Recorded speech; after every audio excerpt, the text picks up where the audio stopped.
Baik, assalamualaikum warahmatullahi wabarakatuh dan selamat sore. Berikut saya akan membuat tutorial bagaimana membuat kuis menggunakan Microsoft Form sampai mempublikasikannya. Kita login terlebih dahulu dengan akun Office 365. Setelah masuk kita pilih aplikasi, ya. Kita pilih aplikasi Microsoft Form, ya. Setelah kita klik Microsoft Form, maka tampilannya akan seperti ini. Ya, tampilannya file-file yang telah kita buat atau soal-soal atau form yang telah kita buat itu semua ditampilkan pada menu tersebut.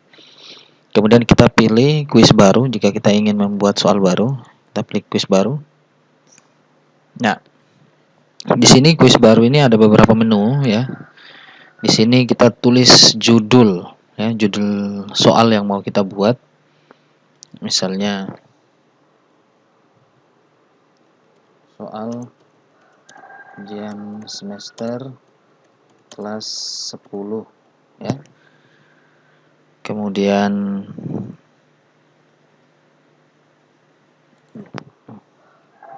di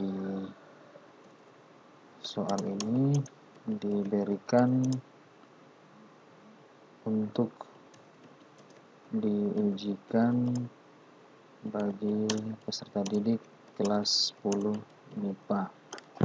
Nah, setelah itu ya, kita buat menu nama ya, atau pertanyaan untuk nama ya, kita buat tab baru atau kita tambahkan pertanyaan baru. Kita pilih teks ya, karena untuk menuliskan nama kita pilih teks. Nah, nama peserta didik. Nah, di sini jawabannya ya, karena nama tidak perlu yang panjang-panjang, jadi kita tidak perlu aktifkan menu jawaban panjang. Kita aktifkan saja menu wajib diisi atau harus diisi. Ya. Setelah itu kita tambahkan lagi pertanyaan baru. Karena untuk kelas pertanyaannya jadi harus pilih pilihan ya. Kelas 10 MIPA 1, MIPA 2, MIPA 3, dan MIPA 4. Nah, perhatikan juga ini kita harus aktifkan, harus diisi. Kemudian pertanyaan berikutnya, siap mengerjakan soal dengan jujur atau bersedia ya, bersedia,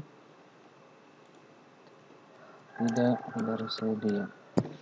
Nah, ini kita aktifkan. Nah, kalau kita lihat hasil dari ini ya, hasilnya akan seperti ini ya. Nama, kemudian kelas, kemudian kesediaan yang mengerjakan dengan jujur. Nah, kita kembali. Nah, kita tambah bagian, kita tambah baru, namun kita pilih bagian. Nah, bagian ini untuk badan soalnya.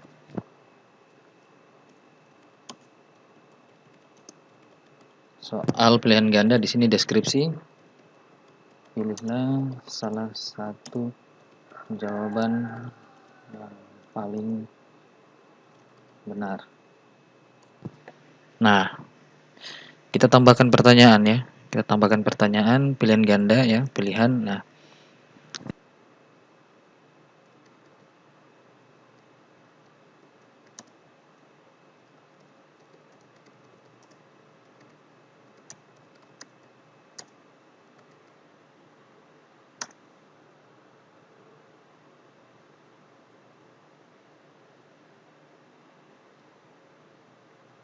ya, ini contoh saja ya. Jadi misalnya dari soal ini, jawaban yang benar adalah batang dan daun atau daun dan batang. Ya, ini kita kasih jawaban yang benar. Nah, kemudian poinnya kita kasih poin 1 ya. Kemudian perhatikan jawaban ini harus diisi atau pertanyaan ini harus diisi. Nah, dikasih aktifkan ya. Nah, tambah soal berikutnya dan seterusnya sampai nomor terakhir ya. Seperti itu. Nah, untuk mempublikasikan atau mengatur settingannya ya. Jadi kalau kita sebelum ini kita pratinjau dulu ya. Kita pratinjau dulu. Hasilnya akan seperti ini kalau siswa sudah isi nama. pilih kelas, bersedia, baru dia bisa next ke pertanyaan. Nah, ini tampilan soalnya ya. Nah, kita kembali saja. Jika soal sudah dibuat, sekarang kita pilih pengaturan dulu ya. Kita pilih pengaturan. Kita pilih pengaturan di sini. Pertama, opsi untuk kuis tampilkan hasil otomatis kita nonaktifkan ya. Kenapa? Supaya siswa tidak perlu melihat hasilnya, karena ini nanti akan bikin gaduh dan pusing Bapak Ibu guru mata pelajaran ya. Karena untuk menghindari komplain-komplain dari siswa. Nah, kemudian di sini ada pertanyaan lagi yang dapat mengisi formulir. Siapapun yang memiliki tautan dapat merespon. Kemudian pilihan yang kedua, hanya orang di organisasi yang dapat merespon. Untuk ujian kita kali ini, karena tidak semua siswa punya akun 365, maka kita pilih siapapun yang memiliki tautan dapat merespon. Ya. Artinya dengan linknya saja dia dapat menjawab soal. Kemudian opsi untuk tanggapan, kita pilih terima tanggapan, kemudian tanggal mulai. Nah, jadi di sini diisi berdasarkan jadwal pelajaran ya, jadwal pelajaran yang akan dirilis. Jadi misalnya biologi dirilis tanggal 23 ya, tanggal 23 hari Senin. Jamnya nah disesuaikan dengan jam. Karena jam di laptop saya ini mengikuti sistem waktu Indonesia waktu Indonesia Barat, maka saya juga harus merilis jadwalnya mengikuti waktu Indonesia Barat ya.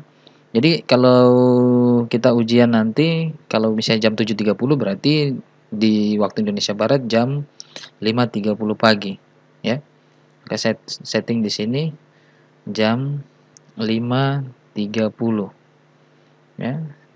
Diisi 5.30. Nah, pilih tanggal selesai. Tanggal selesai sudah sama tanggal 23 bulan 11 2020.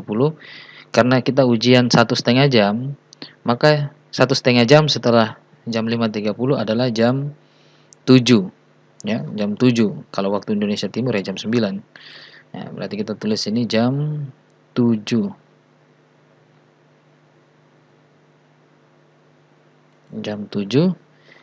kita kasih bonus 5 menit supaya siswa bisa mengirimkan jawaban. Setelah mengerjakan 1,5 jam, dia punya waktu untuk mengirimkan jawaban 5 menit. Itu 5 menit juga sudah terlalu lama itu, tapi tidak apa-apa. Nah, ini acak pertanyaan tidak aktif karena apa? Karena soal yang kita buat ada perbagian, jadi dia tidak aktif. Kemudian perlihatkan bila kemajuan, boleh ya, kita contreng saja. Kemudian sesuaikan pesan terima kasih, kita contreng, kemudian kita pilih. Nah, jawaban Anda, kita tulis jawaban Anda telah kami terima. Ya. Jadi kalau ada pesan ini berarti jawaban siswa sudah terkirim. Nah, ini ada apa? Pemberitahuan tidak usah dicontreng untuk terima email. Ini kalau diaktifkan, maka kalau ada siswa menjawab, ada email masuk di Outlook kita ya. Jadi tidak perlu yang ini. Kemudian kirim tanda terima email ke responden juga tidak perlu ya. Jadi ini sudah diaktifkan. Jadi perhatikan mulai dari atas, opsi untuk kuis dimatikan. Yang mengisi formulir ini, yang dapat merespon formulir ini itu anyone with the link kalau bahasa Inggrisnya ya. Kalau di bahasa Indonesia kurang lebih siapapun yang memiliki tautan dapat merespon. Nah, opsi tanggapan, terima tanggapan, tanggal mulai tanggapan itu kita sesuaikan dengan jadwal pelajaran. Kemudian tanggal selesai kita sesuaikan juga dan hitung durasi waktunya ya. Itu yang paling penting, harus durasi waktunya diperhatikan. Kemudian perlihatkan bila kemajuan dicontreng, sesuaikan pesan, dibuat pesan untuk menerima jawaban. Kalau sudah, kemudian kita ke bagikan. Nah, kita ke bagikan. Jadi kita tinggalkan pengaturan tadi, kita ke bagikan. Nah, di sini sudah otomatis siapapun yang memiliki tautan dapat merespon ya, sesuai dengan pengaturan kita tadi. Nah, kita aktifkan siapapun dapat merespon melalui link yang diterima. Kemudian kita salin linknya. Kita abaikan saja pesan yang di bawah ya, kita abaikan saja. Kita ambil linknya, kita salin. Lalu kita buka Tiny URL ya, tinyurl.com. Kemudian kita open.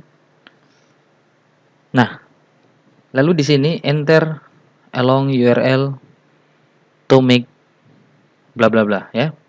Jadi kita masukkan, kita paste di sini. Kemudian kita mau buat ini misalnya soal apa ya, sudah kita buat misalnya ini latihan saja ya.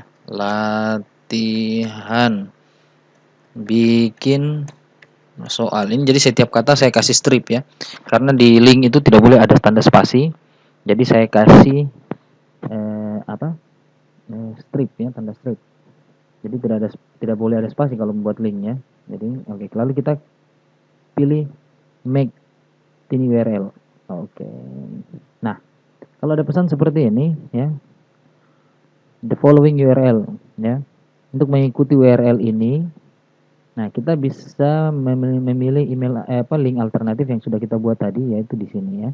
Tiny URL garis miring latihan bikin soal. Nah, kita klik to clipboard. Nah, ini linknya sudah jadi. Nah, kalau linknya sudah jadi, kita buka di Word. Kemudian kita paste link itu supaya bisa diberikan ke panitia ujian.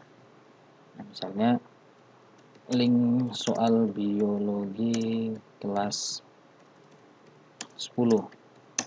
Nah, kita paste. Nah, ini sudah linknya sudah jadi, ya. Oke, linknya sudah jadi. Jadi ini kalau di paste ya di browser ya, di browser, maka siswa langsung bisa mengakses ke soal ya. Jadi kalau dia paste sesuai dengan ini ya, paste. Nah, dia langsung menuju ke soal. Dia sudah tahu soalnya seperti apa. Ya. Nah, karena tadi kita sudah setting waktunya, soal itu bisa dibuka tanggal 23, maka kalau ditampilkan seperti ini, maka link yang kita buat itu sudah benar ya. Jadi ini dia tidak akan membuka sebelum tanggal 23 atau sesuai dengan jadwal rilis soal yang tadi kita buat. Oke. Demikian tutorial ini, semoga bermanfaat. Wassalamualaikum warahmatullahi wabarakatuh dan selamat sore.